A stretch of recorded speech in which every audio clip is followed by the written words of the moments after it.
हमारा 5 साल का बेटा मेले में खो गया था। फिर 10 साल बाद अचानक से एक लड़का हमारे घर आया और उसने वो सब निशानियां बताईं जो सिर्फ हमारे बेटे की थी। हम खुशी के मारे फूले नहीं समाये, पर मेरी सास उसको देखकर डरती रहती थी। जब मैंने उनसे वजह पूछी तो उन्होंने रोते हुए ये बताया कि ये लड़का मेरा पोता नहीं है, क्योंकि असली पोता तो उस दिन। मेरा नाम मेनका है। मेरा ख्याल था कि उस दिन खुशी ने हमें घेर लिया था। मेले के दरवाजे पर लगी हुई रंग बिरंगी झड़ियां हवा में ऐसे लहरा रही थी कि जैसे आसमान जमीन के करीब आ गया हो। हर तरफ बच्चों की हंसी, झूलों की चहचहाहट, कुल्फी वालों की आवाज़ें और बांसुरी की वो हल्की सी धुन जो दिल को अजीब सा सुकून देती है। मैंने अपने बेटे का नन्हा सा हाथ मजबूती से पकड़ रखा था। मेरा लाडला 5 साल का था, पर जिद ऐसी जैसे सारी दुनिया उसी की हो। कभी कहता कि झूला झूलना है, कभी गुब्बारा मांगता, तो कभी कुछ खाने की चीज को कहता, कभी किसी खिलौने को लेने के लिए कहता। उसके इन डिमांड्स पर पहले मैं टाल देती कि बेटा अभी नहीं, बाद में देखेंगे, पर जब उसका मासूम चेहरा उदास सा होता तो मैं फौरन से मान जाती। माँ हूं ना, दिल कहाँ मानता है। पर मैं जानती ही नहीं थी कि आज मेरी जिंदगी में कितना बड़ा दुख शामिल होने वाला है। फिर हम झूले के करीब रुके तो उसकी आंखें चमक उठी थी। वो खुशी से चहचहाते हुए मुझे देखकर बोला कि मम्मी, पहले एक बार ये वाला भी प्लीज, आप इनकार मत करना। मम्मी, मैं आपका सबसे प्यारा बेटा हूं ना। उसके मस्का लगाने पर मैंने उसे मुस्कुराकर देखा। वो जानता था कि मुझे कैसे मनाया जा सकता है।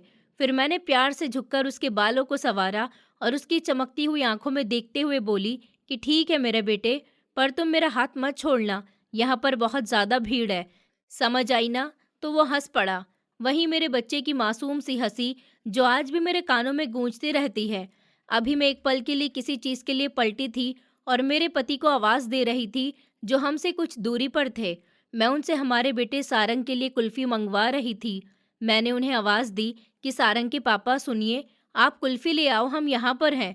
मैं उसके लिए झूले के पास जा रही हूँ।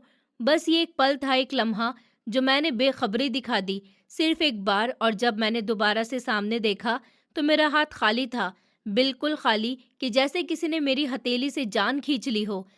मैंने पहले पहले सोचा कि वो झूले के पास ही यहीं होगा। दिल जो तेजी से धड़क रहा था उसको समझाया, नजरें इधर उधर दौड़ाई, एक कदम आगे बढ़ी, मगर मेरा बेटा मुझे कहीं भी नजर नहीं आया था। दिल की धड़कन तेज हो गई थी, हथेली पसीने से भीगने लगी, हाथ पांव ठंडा पड़ने शुरू हो गए थे। सारंग बेटा, कहाँ हो तुम? मैंने तेज आवाज में पुकारा कि शायद यहीं कहीं खेल रहा हो, पर जवाब में मुझे बस बांसुरी की आवाज ही तेज होती सुनाई दी। कोई भी जवाब, कोई भी रिस्पॉन्स नहीं मिला।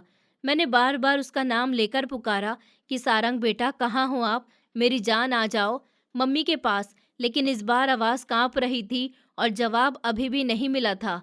मैं एक बार फिर से तड़पकर पूरी तेजी से चीखी थी कि मेरा बेटा कहाँ है। मेरे मुंह से ये शब्द ऐसे निकले जैसे किसी और ने कह दिया हो।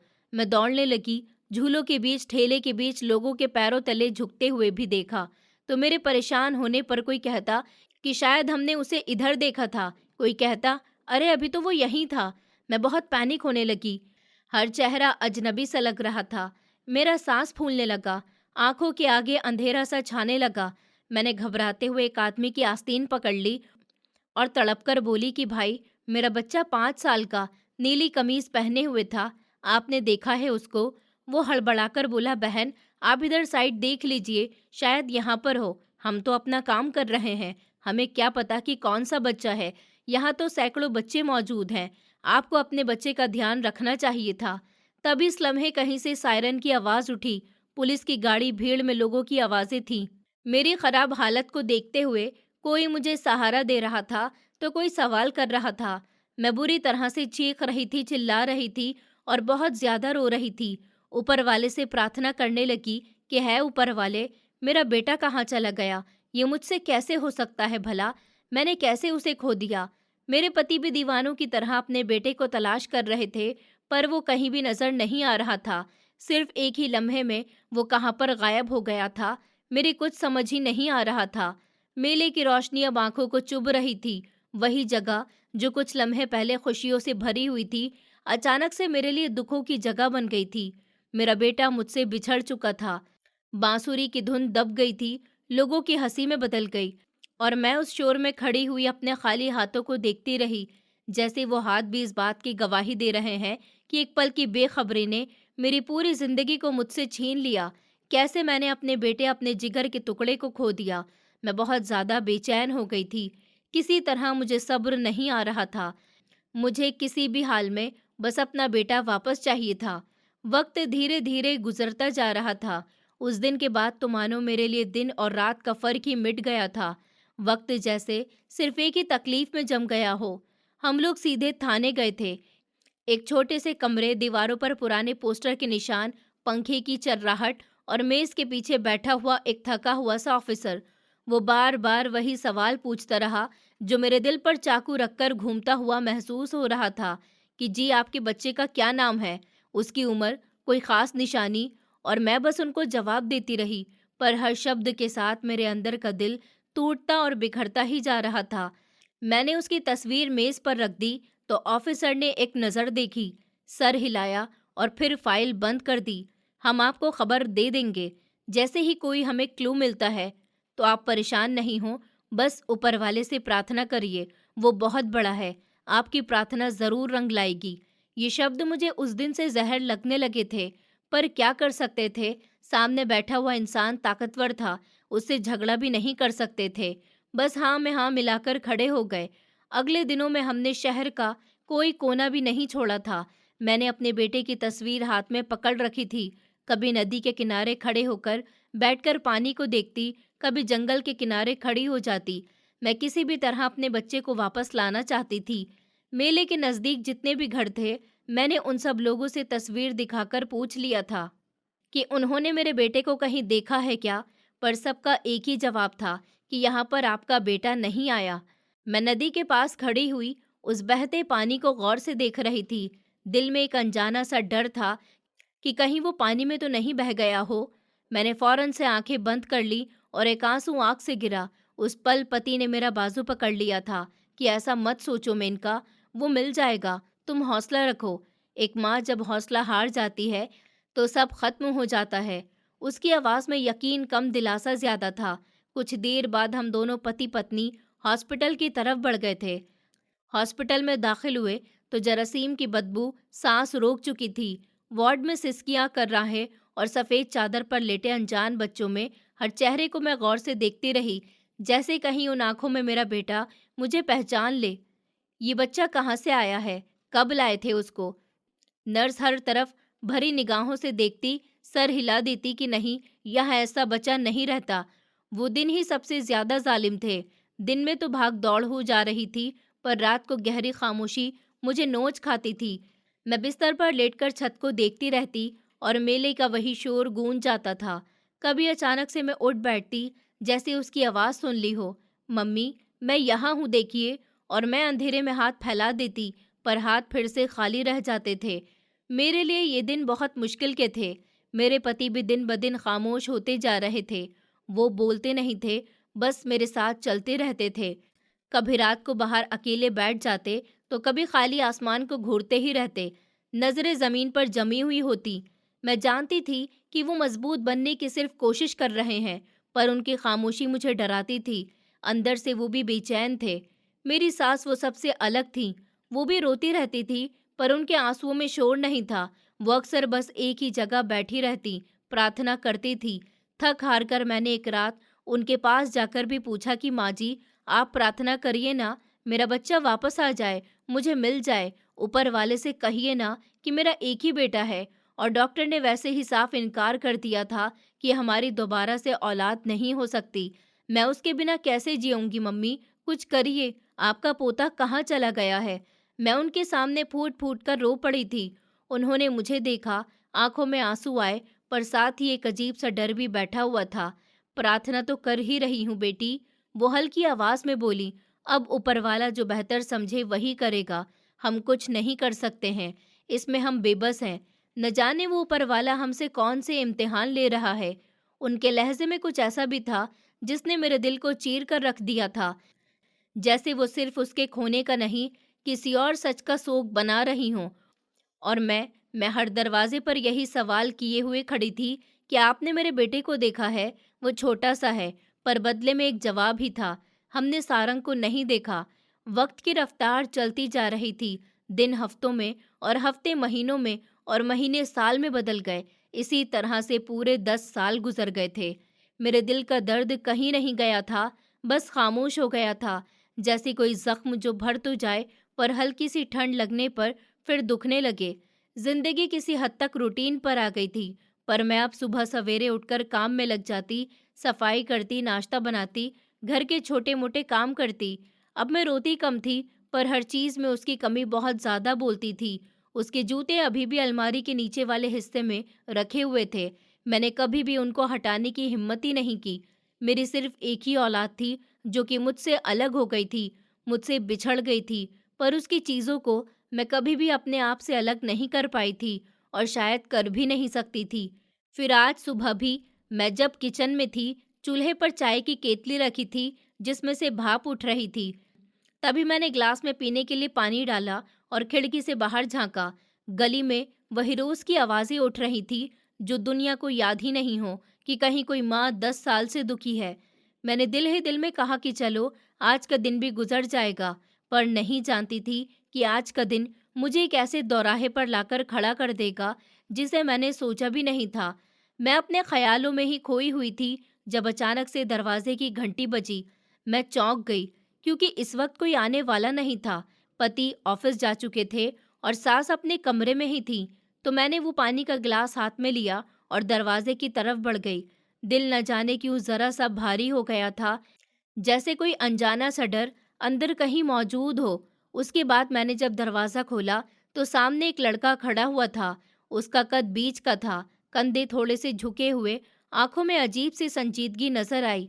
उसकी उम्र कोई ऐसी 16-17 साल के आसपास होगी, पर उसके चेहरे में कुछ ऐसा था जो मेरे दिल को चीरता हुआ अंदर उतर गया था। मैं कुछ लम्हे उसको गौर से देखती रह गई थी। मेरी आवाज़ खुद मुझे अजनबी सी लग रही थी। वो नज़र उठाकर मुझे देखने लगा। उसकी आंखें आंसुओं से भीगी हुई थी, पर आवाज़ मजबूत रखने की कोशिश कर रहा था। मैं आपसे कुछ कहना चाहता हूँ। मैंने दरवाज़ा थोड़ा सा और खोला और पूछा, बेटा कौन हो तुम? मुझे लगा कि शायद कोई मांगने के लिए आया हो, इसलिए मैं दरवाज़ा अब खोल चुकी थी। इस बात से अनजान के सामने खड़ा हुआ लड़का कोई और नहीं, बल्कि मेरे ही जिगर का टुकड़ा है। उसने एक गहरा सांस लिया और जैसे वो सालों का बोझ उठा रहा हो, वो मुझे देखते हुए नरम लहजे में बोला कि मम्मी, आपने पहचाना नहीं, मैं आपका बेटा हूँ। इतना सुनना था कि मेरे हाथ से फौरन ग्लास छूट गया। शीशे की टूटने की आवाज़ पूरे घर में ही गूंज गई थी, पर मुझे जैसे कुछ सुनाई ही नहीं दिया और ठंडा पानी मेरे पैरों पर बह रहा था। पर मैं हैरान खड़ी हुई थी, दिल एकदम तेज तेज धड़कने लगा और फिर वक्त जैसे रुक सा गया हो। मैं होश की दुनिया में वापस आते हुए बोली कि ये क्या कह रहे हो? मैं इतना भी मुश्किल से बोल पाई थी। मुझे समझ ही नहीं आ रहा था कि मेरे सामने खड़ा हुआ लड़का क्या बोल चुका है। फिर वो बच्चा एक कदम आगे बढ़ गया, पर रुक गया था, जैसे डर रहा हो कि मैं भाग नहीं जाऊं। मम्मी, मैं वही हूँ, मुझे सब याद है। वो मेला, वो झूला, आपका हाथ और फिर शोर। अभी भी मैं कुछ नहीं भूला हूँ। मैंने ये 10 साल बहुत तकलीफ में गुजारे हैं। अपना घर ढूंढने में मुझे बहुत वक्त लग गया मम्मी, लेकिन आज मैं आपके पास आ गया हूँ, अपनी माँ के पास लौट आया हूँ। मेरे कदम इतने कमज़ोर हो गए थे, मैंने दरवाजे का किनारा पकड़ लिया। आंखों के सामने सालों की वो तस्वीर घूम गई। मेरा बेटा तो मेरी आवाज़ टूट गई थी। मेरा बेटा तो खो गया था। ये आवाज़ कहीं अंदर से आई। दिमाग बिल्कुल काम करना बंद हो गया था। क्या ये चमत्कार ऐसे भी होते हैं? मुझे कुछ समझ ही नहीं आ रहा था। वो धीरे से बोला कि मैं खोया नहीं था, मैं आपसे भीड़ की वजह से बिछड़ गया था और अब मैं वापस आ गया हूँ। इस लम्हे सास भी कमरे से बाहर आई थी। उनकी नज़र लड़के पर पड़ी तो वो वहीं पर रुक गई थी। उनके हाथ से भी पानी का गिलास नीचे गिर गया था। वो पानी पीते हुए बाहर आई थी, जो उनसे भी बदहवासी में गिर गया। उनका चेहरा सफ़ेद पड़ गया, जैसे किसी ने सालों पुराना डर जगा दिया हो। मैंने उनकी हालत को एक लम्हे के लिए हैरानगी से देखा। क्या ये अपने पोते को पहचान चुकी हैं? पर मैं खुद ऐसी हालत में थी कि मैं कुछ बोल ही नहीं पा रही थी। मैं उस सवाल में उलझी हुई थी कि क्या सच में 10 साल बाद मेरी प्रार्थना ने आज दरवाज़ा खटखटाया है, या ये कोई नया इम्तिहान है। वो अब घर में दाखिल हो चुका था। मैंने दरवाज़ा बंद कर दिया था, पर मेरा दिल अब भी वही तेज़ी से धड़क रहा था। वो लड़का बैठक में खड़ा हुआ था, जैसे उसको अंदर आने की इजाज़त मांगने की ज़रूरत ही नहीं हो। मैंने काँपते हुए हाथों से उसको बैठने का इशारा किया। ज़ुबान साथ नहीं दे रही थी, दिमाग खाली हो गया था, बस आँखें थीं जो उसको छोड़ने को तैयार ही नहीं थीं। 10 साल में चेहरा बदल जाता है, पर कुछ निशान दिल पर ऐसे ही समा जाते हैं कि मिटते नहीं मिट पाए। नहीं, तुम तुम ये सब क्यों कह रहे हो? मैंने खुद को संभाल कर पूछा। मुझे हर कीमत पर जवाब चाहिए था। आखिर वो कौन है जो खुद को मेरा बेटा बोल रहा है? उसने नजरें झुका ली, फिर धीरे धीरे बोलने लगा, जैसे डर रहा हो कहीं एक शब्द भी गलत नहीं हो जाए। मम्मी, आप मुझसे हमेशा कहती थी कि मैं झूठ बोलूं तो मेरी आंखें खुद सच बता देती हैं, इसलिए मैं आपको सीधा देख नहीं पा रहा। मेरा दिल जोर से धड़का। ये बात तो मैं ही कहती थी। अक्सर सारंग झूठ कह देता था, तो जिस पर मैं उसको हमेशा यही बात दोहरा देती थी। उसने अपना बायां हाथ आगे बढ़ाया। ये देखिए, यहाँ पर उंगली के पास एक निशान भी है। मैं झूले से गिर गया था ना, मेले से कुछ दिन पहले, जब आपने मेरे जख्म पर हल्दी भी लगाई थी और कहा था कि दाग रह जाएगा, पर याद भी रहेगी। मैंने उसकी उंगली पकड़ ली। वही छोटा सा निशान देखते हुए मेरी उंगलियां सुन्न हो गई थी। आंखों के आगे अंधेरा सा छा गया और ये दिल बेचैन होने लगा।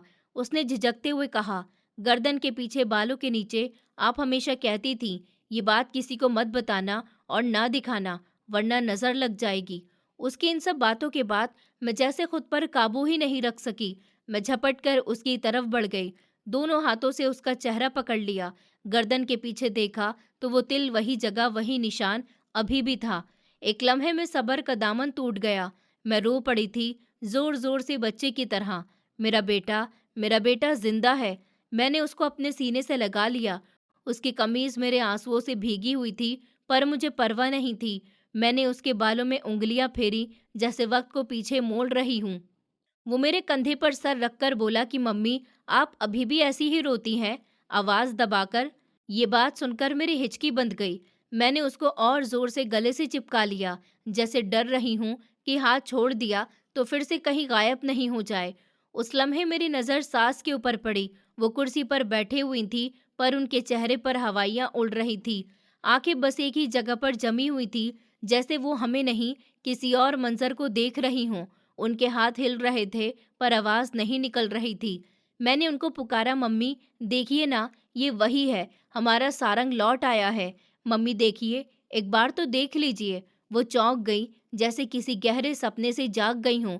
उनकी आंखों में आंसू थे, पर उन आंसुओं में खुशी नहीं थी। निशानियां, सब निशानियां तो यही हैं, वो बार बार दोहराने लगी। पर ये कैसे हो सकता है? ये बात मेरे दिल में सुई की तरह चुभ गई थी। मैंने बेटे को खुद से अलग करके दोबारा से देखा।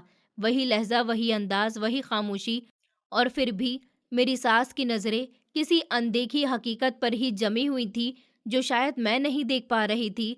जैसे वो उस खुशी के पीछे छुपा हुआ कोई अंधेरा देख रही हूँ। ऐसा अंधेरा जिससे मेरा दिल भी अनजान था, जबकि मैं अपने बेटे को देखकर पागल सी हो गई थी। उसको लेकर फौरन से अंदर गई। अपने पति को फोन करके खबर दी थी कि 10 साल बाद हमारा खोया हुआ बेटा वापस आ गया है। हमारी दुनिया वापस आ गई है। आप जल्दी से घर आ जाइए। मेरी बात सुनकर पहले तो मेरे पति हैरान हो गए थे, पर फिर उन्होंने मुझे हौसला दिया। वो बोले, अच्छा ठीक है मेनका, मैं आ रहा हूँ, तुम परेशान मत हो, सब ठीक हो जाएगा। उनका लहजा भी मुझे अजीब बूझा बूझा सा लगा था, जैसे सास का लहजा था। वक्त धीरे धीरे गुजरता जा रहा था। कुछ ही देर के बाद मेरे पति भी घर आ गए थे। वो मेरे बेटे से बिल्कुल नॉर्मल अंदाज में मिले थे। सारंग ने उनको भी कुछ निशानियां बताई जो सच थीं, पर मेरे पति के अंदाज में वो बात नहीं थी जो होनी चाहिए थी। पर मैंने उन सबको नजरअंदाज कर दिया। मुझे सिर्फ और सिर्फ मेरा बेटा ही चाहिए था। रात का सन्नाटा अजीब सा था, जैसे पूरा घर सांस रोककर बैठा हुआ हो। मैं अपने बेटे के कमरे से निकलकर किचन की तरफ जा रही थी। हाथ में पानी का गिलास था, जिसको पकड़े हुए भी दिल धड़क रहा था कि कुछ तो ठीक नहीं है। कुछ था जो मुझे महसूस हो रहा था, पर अपनी औलाद के सामने मैं महसूस नहीं करना चाहती थी।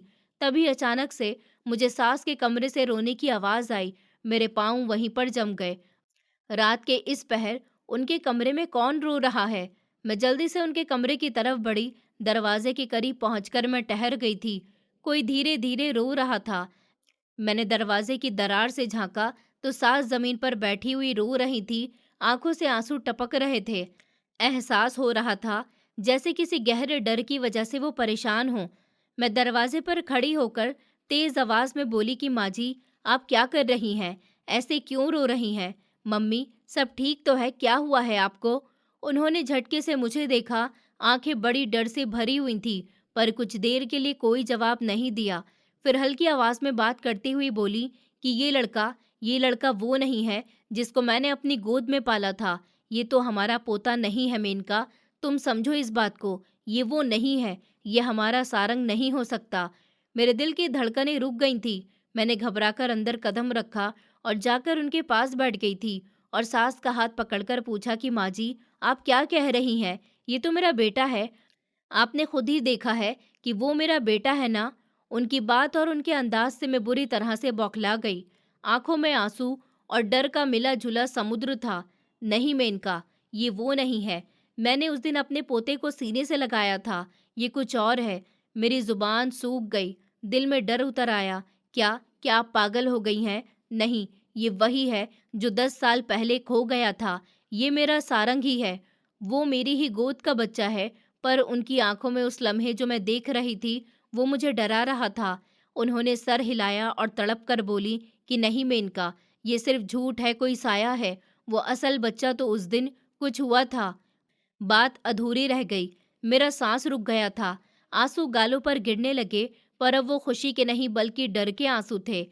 उनके हाथ पकड़कर बोली, मम्मी, बस मुझे सच बताइए, क्या हुआ था उस दिन?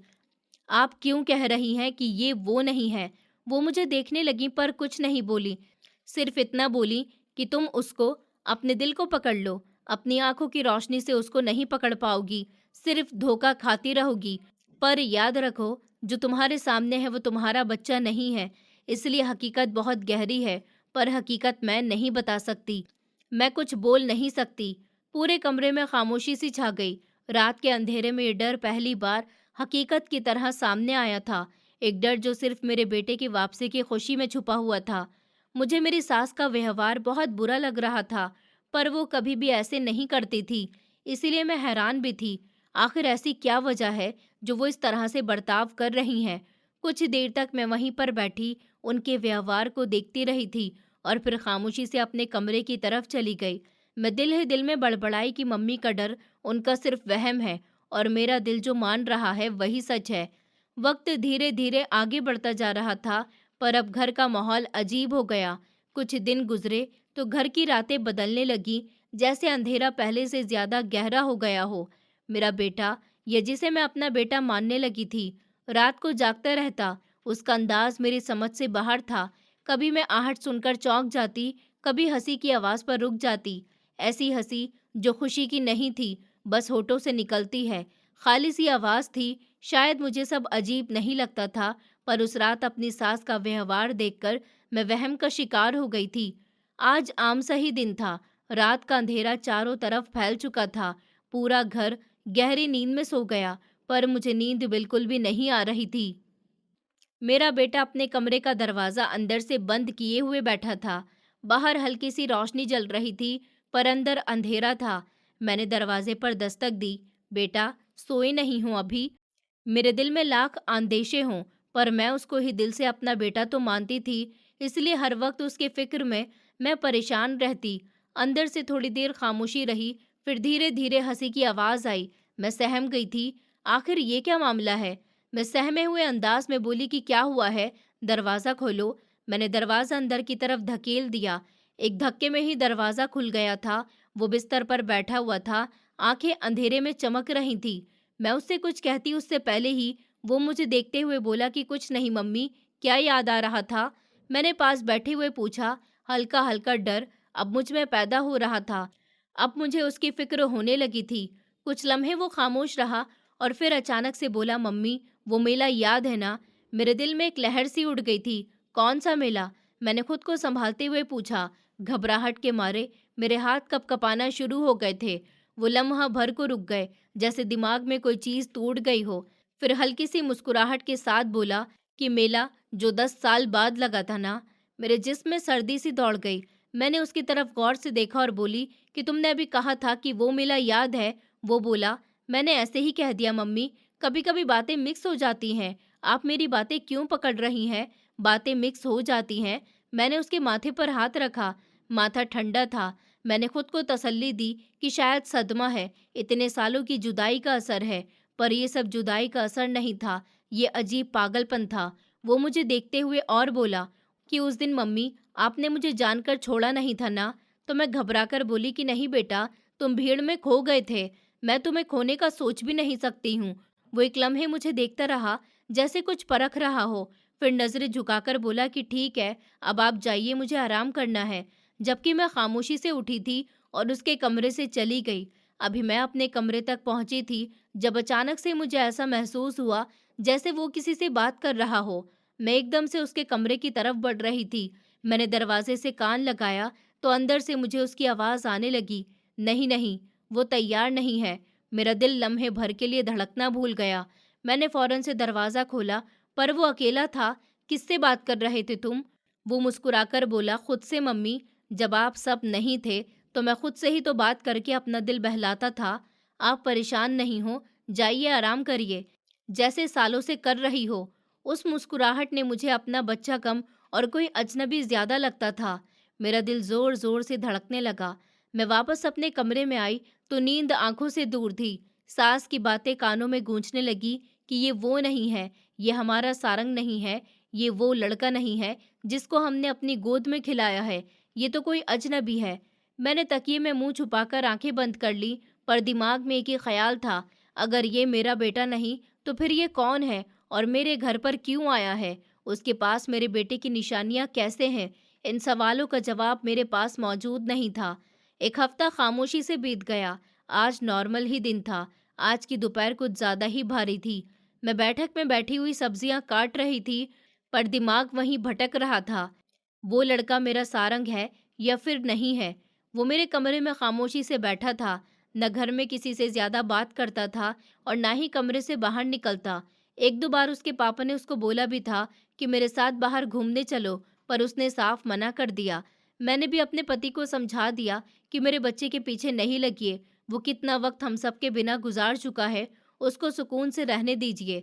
अभी मैं अपने ख्यालों में ही खोई हुई थी जब अचानक से गली से किसी औरत की आवाज आई, खुरदुरी बूढ़ी सी, जैसे सालों की थकान उसके लहजे में जम गई हो। इस घर में कौन रहता है? मैंने सर उठाया तो एक दुबली पतली सी बूढ़ी औरत दरवाजे पर खड़ी हुई थी। बाल बिखरे हुए थे, चेहरे पर झुर्रियां थी, आंखों में अजीब सी तेजी थी। वो गांव की लगती थी। शहर के कपड़े उस पर अजनबी लगते थे। मैंने पानी का गिलास उठाया और दरवाजे की तरफ बढ़ी कि जी माँ जी, क्या बात है? उन्होंने मुझे ऊपर से लेकर नीचे तक देखा, फिर नजरें घर के अंदर डाली। यहाँ पर एक लड़का रहता है ना, 17 से 18 साल का? उनके सवाल पर मेरा दिल जोर जोर से धड़कने लगा। हाँ, वो मेरा बेटा है। तो वो हंसने लगी, पर उस हंसी में खुशी नहीं थी। बेटा, उसने शब्दों को ऐसे दोहराया जैसे उसको मानने को तैयार ही नहीं हो। वो और बोली, मैंने उसको उस दिन देखा था। कौन सा दिन? मेरी आवाज खुद ही सख्त हो गई। वो धीरे धीरे बोली, जैसे शब्द तोड़ रही हो। वो दिन जब मेला लगा था 10 साल पहले, मैं वहीं बैठी थी। शाम ढल रही थी। वो लड़का अकेला था, कपड़े फटे हुए थे, जिस्म पर जख्म था, वो चल भी नहीं पा रहा था। मेरे हाथ से सामान छूटकर गिर गया। मैंने एकदम से पूछा, ये सब अचानक से मेरे साथ क्या हो रहा था? मैं खुद नहीं जानती थी। पहले मेरे बेटे का आना, फिर अजीब सी घर में बदलाव, और अभी ये औरत क्या कहने लगी थी। मेरा दिमाग बिल्कुल ही बंद हो गया था। मेरी सास भी अंदर से बाहर आ गई। शायद उन्होंने हमारी आवाज़ सुन ली थी। जैसे ही उनकी नज़रें उस औरत के ऊपर पड़ी, वो वहीं पर रुक गई थी। मैं कुछ समझती उससे पहले ही मेरी सास कपकपाती हुई आवाज़ में बोली कि तुम क्या कर रही हो? बूढ़ी औरत ने उनकी तरफ देखा। मैंने सच कहा है। मैंने उसको उस दिन मंदिर के पास जो शमशान है, वहीं दीवार से टेक लगाए हुए देखा था। मैंने उसको पानी दिया था। वो बार बार बेहोश हो रहा था।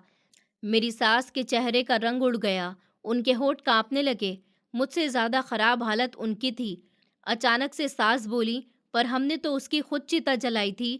मैं उनकी तरफ देखते हुए बेयकीनी से बोली, मम्मी, आप ये क्या कह रही हैं? बूढ़ी औरत ने हैरत से हमें देखा। वो मुझे बोली, मैं नहीं जानती, मैंने तो उस जिंदा लड़के को देखा था, जख्मी पर जिंदा। सास की टांगें लड़खड़ा गई हों, दीवार का सहारा लेकर बैठ गई थी। आंखों से आंसू बहने लगे, पर जुबान जैसे सुन हो गई थी। मैं उनके पास जाकर बैठी, हाथ पकड़ लिया था कि साफ साफ बताइए आप क्या कहना चाहती हैं। न जाने क्यों मुझे अब वो गुत्थी सुलझती हुई महसूस हो रही थी। सास मुझे देखती रही, उनकी आंखों में डर, पछतावा और कोई बहुत पुराना राज छुपा हुआ था। उस दिन सब कुछ वैसा नहीं था, वैसा नहीं हुआ जैसा तुम समझती हो। बूढ़ी औरत धीरे से पीछे हट गई, जैसे अपना काम कर चुकी हो। वो अब वहां से जा चुकी थी। वो आई क्यों थी, ये बात मुझे बिल्कुल भी समझ नहीं आई। मेरी सास कुछ देर खामोश रही, फिर सिर झुकाकर बोली कि उस दिन तुम्हारा बेटा मिल गया था, पर वो मर चुका था। मैंने और तुम्हारे पति ने उसका अंतिम संस्कार कर दिया। तुम्हारी हालत ऐसी नहीं थी कि हम ये बात तुम्हें बता देते। तुम्हारे सामने वो बात रखते, तुम तो जीते जी ही मर जाती।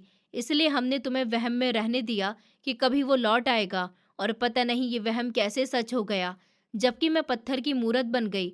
मैंने हैरत से उस कमरे की तरफ देखा जहां पर मेरा बेटा बैठा हुआ था, हर उस निशानी के साथ जो सच थी।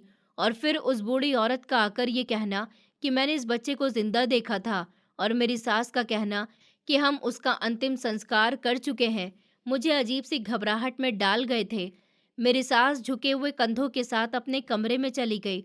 मुझे अब समझ आया कि मेरे पति का अजीब व्यवहार, उनका मुझसे कटे कटे रहना, उस बच्चे को ज्यादा अहमियत नहीं देना, हर चीज मुझ पर अब खुलकर बयां हो रही थी। पर अब भी हकीकत ठीक से मेरे सामने नहीं आई थी। आखिर सच क्या था? ये बात सिर्फ और सिर्फ मेरी सास और पति जानते थे, पर कोई भी मुझे सच नहीं बता रहा था। वक्त धीरे धीरे गुजरा जा रहा था। पूरा दिन माहौल के मुताबिक तय हो गया। मैं किचन में खड़ी हुई अपना काम कर रही थी, जब अचानक से मेरी सास मेरे पास आई। मैं कुछ कहती उससे पहले ही वो मुझे देखते हुए बोली कि चलो, अब और बर्दाश्त नहीं हो रहा। तुम्हारे पति से बात करने की मुझ में हिम्मत नहीं है। बस तुम चलो, एक बार अपनी आंखों से सच्चाई देखना, ताकि समझ सको कि ये लड़का कौन है। मैं समझ गई थी कि वो कहाँ जाना चाहती हैं। दिल का इरादा पर कदम खुद उनके पीछे हट गए। हम दोनों ने काली चादर ओढ़ी, जैसे अंधेरा हमें पहचान नहीं सके। वो मुझे लिए हुए सीधा शमशान घाट गईं। मेरी सांसें भारी होती चली गईं। हर कदम पर दिल कह रहा था कि वापस चलो, पर सवाल उससे ज्यादा भारी था। वो मुझे उस जगह पर ले गईं जहां बेटे का अंतिम संस्कार किया था। मुझे देखते हुए बोलने लगी कि देखो, यही है वो जगह जहां पर हमने सारंग की चिता जलाई थी। मैंने वहीं जमीन पर बैठते हुए कहा कि मम्मी, अगर ये सब कुछ गलत निकला तो फिर घर में बैठा हुआ लड़का वो ही मेरा बेटा होगा। तो मैं अभी इन्हीं सोचों में थी। उन्होंने मेरी तरफ देखा, आंखों में आंसू थे, पर अब डर से ज्यादा मजबूरी थी। गलत, पहले ही बहुत कुछ हो गया है। सिर्फ हकीकत पता करनी है बेटा। मैं जानती हूँ हमने तुम्हारे साथ बहुत बुरा किया, तुम्हें सच्चाई से दूर रखा, पर हम मजबूर थे। तुम्हारी हालत ऐसी नहीं थी कि सच्चाई तुम्हें बताई जाती। मैं बिना कुछ कहे बैठ गई। उस जगह पर बैठकर बहुत ज्यादा रोई। सच बहुत ज्यादा खौफनाक होता है। ऊपर वाला मुझे बचा ले। मेरी सास ने मेरे कंधे पर हाथ रखा और मैं फूट फूट कर रो रही थी। उन्होंने मुझे झंझोड़ा भी, पर मैं अपने होशो हवास में नहीं थी। सास की टांगें अभी भी कांप रही थी, जैसे उनकी टांगों ने जवाब दे दिया हो। वो वहीं जमीन पर गिर पड़ी। मैं फौरन से बोली कि मम्मी, मम्मी क्या हुआ है? वो खाली नजरों से उस जगह को देख रही थी। उनके होठ हिल रहे थे, पर आवाज टूटकर निकल रही थी। वो बोली, उस दिन बेटा मरा नहीं था। फिर अचानक सर चढ़ाकर बोली कि शायद वो मरा ही नहीं है। मैंने उनका कंधा पकड़ लिया और बोली कि तो फिर ये लड़का कौन है जो हमारे घर में है? और आप तो कह रही हैं कि आपने मेरे बेटे का अंतिम संस्कार किया था। उन्होंने कांपते हुए हाथों से अपने सर को पकड़ लिया और मुझे देखते हुए बोली कि मुझे कुछ समझ ही नहीं आ रहा बेटा, ये कोई और है या सारंग है, मैं फैसला नहीं कर पा रही हूँ। ये बात मेरे अंदर कहीं गूंजती चली गई। ये उलझन तो और ज्यादा बढ़ती ही जा रही थी। मेरी सास काफी देर तक वहीं पर बैठी रही और फिर हम दोनों घर की तरफ बढ़ गए। हमारे कदम बहुत भारी थे। अभी सारा मामला अपने पति के साथ बैठकर हल करना था, हर कीमत पर घर पहुंचकर। जब मैंने ये सारा वाक़या अपने पति को बताया, तो वो बस इतना ही बोले कि मैं इस बच्चे को अपना बेटा मान चुका हूँ, बस अब सब छोड़ दो। उनकी बात मुझे सुकून पहुँचा रही थी, पर हकीकत अभी भी बहुत दूर थी, जो मुझे महसूस हो रही थी। उस रात नींद मेरे करीब आई ही नहीं। मेरे दिमाग में अभी भी शमशान घाट का ही मंजर घूम रहा था, जिस जगह पर मैं टूट कर गिर चुकी थी। मेरा दिल शोर में था। मैं चारपाई के किनारे बैठी हुई थी, तभी दरवाजे पर दस्तक हुई। सामने सारंग खड़ा हुआ था। मेरी सांसें रुक गईं। मैंने कुछ नहीं कहा। दरवाज़ा खुद ही खोलकर अंदर आया। उसकी नज़रें झुकी हुई थी, कदमों में लड़खड़ाहट साफ थी। पहली बार वो मुझे बच्चा नहीं लगा, कोई ऐसा इंसान लगा जो सालों से सच उठाए फिर रहा हो। वो कुछ भी कहे बिना मेरे सामने बैठ गया। कुछ लम्हे बाद मैं सर झुकाए हुए हल्की आवाज़ में बोला, मैं जानता हूँ कि आप सब कुछ जान चुकी हैं। आपको यही लगता है ना कि मैं आपका बेटा नहीं हूँ, और दादी ने उस दिन अंतिम संस्कार जो किया था, उसकी बात सुनते ऐसा लगा जैसे मेरे दिल में किसी ने आखिरी कील ठोक दी हो। मैं उसको देखते हुए बोली कि ऊपर वाले के लिए सारंग, जो भी बात है अब सच बता दो। उसने अपनी आंखों को बंद कर लिया, और जब खोली तो आंसू बह रहे थे कि मैं आपका बेटा नहीं हूँ मम्मी। ये बात सुनकर मैंने खुद को मजबूत रखा, पर अंदर कुछ टूट कर बिखर गया था। फिर कौन हो तुम? वो कांपती हुई आवाज में बोला। मैं वो हूँ जिसको आपके बेटे ने बचाया था। मेरे माथे पर शिकन पड़ गए। क्या मतलब? उसने कहना शुरू कर दिया। मेले वाले दिन मैं भी वहीं पर था, भूखा और अकेला। कुछ लोगों ने मुझे धक्का दिया, मैं गिर गया था। आपका बेटा मुझे देखकर रुका। उसने मेरा हाथ पकड़कर कहा कि मम्मी को बताते हैं, मेरी मम्मी यही है। पर फिर भीड़ बहुत भर गई थी। तभी और एक झूला टूट गया था। आपका बेटा मुझे धकेल कर एक तरफ ले गया, पर खुद उसकी आवाज़ बैठ गई। खुद वो उस झूले के नीचे आ गया। उसके सर पर चोट लग गई थी। लोग उसको उठाकर ले गए। वो कौन लोग थे मैं नहीं जानता।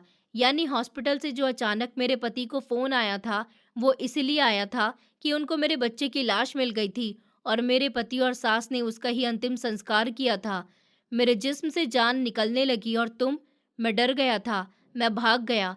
कई दिन बाद तक मैं मंदिर में था। मैंने आंखें बंद कर ली। आंसू रुकने का नाम ही नहीं ले रहे थे। फिर तुमने ये सब क्यों किया? वो रो पड़ा। क्योंकि मैं इसका कर्जदार था। उसने मुझे बचाया और खुद मर गया। मैं सड़कों पर, राह पर, उसकी बातें, उसके शब्द, उसकी यादें मेरा साथ ही रहीं। मैंने उसको जीना शुरू कर दिया था। पहले मजबूरी थी, फिर ये मेरी पहचान बन गई। मैं हर वक्त आप लोगों पर नज़र रखता था, हर लम्हा आप लोगों को ढूंढता रहता। उसकी छोटी-छोटी बातें पता करके खुद में अपनाता रहा। मुझे भी ऐसा लगता है जैसे कि मैं उसके साथ ही हूँ। मुझे सपनों में वो दिखाई देता है। और बोला कि मैं माफ़ी नहीं मांग रहा हूँ, मैं बस ये बताने आया था कि जिसको आप लोगों ने गोद में रख लिया है, वो आपका खून नहीं है, पर वो आपके बेटे की आखिरी भलाई ज़रूर है। ये कहकर वो रुका नहीं था, बस कमरे में चला गया, और मैं बिल्कुल सुन्न हो गई थी। दिल दिमाग काम करना बंद कर गया था कि सारे राज से पर्दे चाक हो गए। मुझे नहीं पता था कि मुझे अब क्या करना चाहिए। क्या मुझे उसको अपना लेना चाहिए, जिस तरह उसने मेरे बेटे के नाम पर अपनी ज़िंदगी जी है? क्या मुझे उसको अपनाना चाहिए कि नहीं? मेरे पास इन बातों का कोई जवाब नहीं था। अगले दिन मैंने अपनी सास और पति के सामने सब बातें रख दी। उनको सारा सच बता दिया, जो भी मुझे उस लड़के ने बताया था। मैं अब और झूठ नहीं बोलना चाहती थी, या उनसे कुछ नहीं छुपाना चाहती थी। जो उन लोगों ने किया, मैं वो नहीं करना चाहती थी। जबकि मेरे पति ने हाथ बुलंद कर दिया कि वो इस बच्चे को अब नहीं खो सकते। जितनी तकलीफ बर्दाश्त करनी थी, वो बर्दाश्त कर चुके हैं। ये खून नहीं है, पर उनके बेटे की आखिरी भलाई है, जिसको वो अब अपने साथ रखेंगे। मेरा दिल तो चैन से नहीं था, पर अपनी सास और अपने पति की खुशी के लिए मैं चुप कर गई। वक्त गुजरता रहा, और 2 दिन के बाद अचानक से मुझे मेरे सपने में मेरा 5 साल का बेटा नजर आया, जो मुझे मुस्कुराकर एक रोशनी के पास खड़ा हुआ, बुलंद आवाज में कह रहा था कि मम्मी, इसको मैंने आपके लिए भेजा है, इसको आप अपना लीजिए। आप रोती है ना कि आपका बेटा नहीं है, आपकी कोई औलाद नहीं है। इसको सारंग बनाइए, इसको अपने सीने से लगाकर रखिए, ये बहुत अच्छा है। उसने मेरा बहुत ख्याल रखा था। ये मेरे लिए प्रार्थना करता है, और मैं स्वर्ग में हूँ। आप भी स्वर्ग में जाएंगी अगर आप किसी अनाथ को अपने सीने से लगा लेंगी। उसको सारंग समझिए मम्मी, ये मेरी आखिरी भलाई है, आपके बेटे की आखिरी भलाई। वो भी कुछ कह रहा था, पर मेरी आंख खुल गई, और मैं बिना कुछ भी कहे उसके कमरे में आई, और उसको गले से लगाकर खूब रोई थी। हाँ, उसकी वजह से मेरा सारंग दुनिया से चला गया था, पर वो बिल्कुल ठीक बोल रहा था। वो मेरे बेटे की आखिरी भलाई था। मैं उसके साथ अगले दिन ही अपने बेटे के लिए, उसकी आत्मा की शांति के लिए पूजा करा रही थी। मुझे आज 10 साल बाद अपने बेटे के बारे में ये सच पता चला था। मैं तड़प उठी थी। मेरा सारंग, मेरा बेटा, मेरा सब कुछ था। वो इस दुनिया से चला गया, पर उसके रूप में मुझे नया सारंग मिला था। मैं खूब रोई और ऊपर वाले से प्रार्थना की। और कहते हैं ना कि आपको अगर पता चल जाए कि इंसान मर चुका है, तब आपको सब्र आ जाता है, पर जिंदा का नहीं आता। मुझे अब सारंग का सब्र आना शुरू हो गया था। उस बच्चे का नाम चेतन था। मैंने उससे उसकी पहचान नहीं छीनी। मेरे पति और मेरी सास उसको सारंग कहकर पुकारना चाहते थे, पर मैंने मना कर दिया कि हर इंसान की पहचान अलग होती है। हमें उससे ही उसकी पहचान करनी चाहिए। हम अब एक खानदान की तरह रहते हैं। मेरे सारंग की कमी कभी पूरी नहीं हो सकती, पर चेतन के होने से अब मुझे सुकून मिल गया।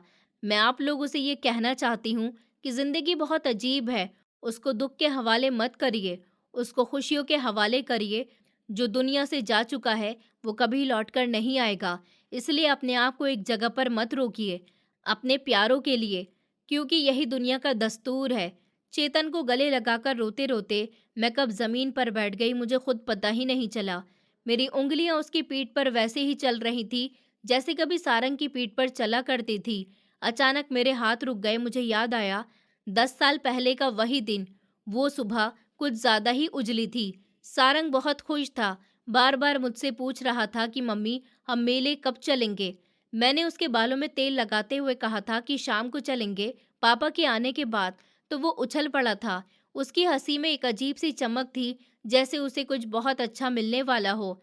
मेला जाने से पहले उसने जिद की थी कि वही ब्लू शर्ट पहनेगा जिस पर छोटा सा हाथी बना था। मैंने उससे मना किया कि वो गंदी हो जाएगी, तो वो मुंह फुलाकर बोला था, तो क्या हुआ मम्मी, आप धो देना उसे। पर मैं आज सोचती हूँ कि काश उस दिन मैं उसे मना कर देती। काश हम मेले ही ना जाते। वो मेला बहुत भीड़ से भरा था। चारों तरफ आवाजें, हंसी, झूले, गुब्बारे। मैंने सारंग का हाथ कसकर पकड़ रखा था, जैसे डर रही हूँ कि वो मुझसे छूट ना जाए। बस उस एक पल में मेरा हाथ उससे ढीला पड़ा, जब उसने दूसरे झूले में बैठने की जिद की थी और मैं उसके पापा से कहने गई थी कि हम झूला झूलने जा रहे हैं, आप आ जाना। बस एक उस लम्हे में मेरा बेटा मेरी नज़रों से गायब हो गया था। बस वही एक पल। मैंने उसका नाम पुकारा, सारंग, बेटा कहाँ हो? पर आवाज़ शोर में कहीं दब गई। मैं कितना ज़्यादा तड़पी थी। अगले कुछ मिनट या शायद घंटे, मुझे आज तक नहीं पता। लोग कहते हैं कि तुम वहीं बेहोश हो गई थी। मैं ये भी नहीं जानती। मुझे अपना होश नहीं था। मुझे बस इतना याद है कि आँख खुली थी पर कुछ दिख नहीं रहा था। उस दिन मैं माँ नहीं थी, मैं सिर्फ एक सांस लेती हुई जिंदा लाश थी। मेरी आंखों से आंसू टपककर चेतन की शर्ट भिगो रहे थे। वो चुप था, शायद समझ चुका था कि आज वो किसी और बच्चे की नहीं, एक माँ की कहानी सुन रहा है। मैंने उसका चेहरा दोनों हाथों में लिया, उसी तरह जैसे कभी सारंग का लिया करती थी। कि तुम्हें पता है, मैंने कांपती हुई आवाज में कहा, मेरे बेटे की एक आदत थी, वो रोते हुए भी चुपचाप मेरी गोद में सर रख देता था। चेतन की आंखों से आंसू बहने लगे। वो धीरे से बोला कि मैं भी ऐसा ही करूंगा। जब मुझे डर लगेगा, मैं बहुत घबराऊंगा, तो आपकी गोद में सर रख लूंगा। उसकी बात सुनकर मेरी आंखों से तेजी से आंसू बहना शुरू हो गए। और सच में उस पल मुझे समझ आया कि सच सिर्फ दर्द नहीं होता है, वो रास्ता भी दिखाता है। शायद ऊपर वाले ने मेरे बेटे को वापस नहीं भेजा, पर उसकी आखिरी भलाई मेरे पास जरूर भेज दी है। उस रात में बहुत देर तक जागती रही। सारंग की तस्वीर मेरे सामने रखी हुई थी।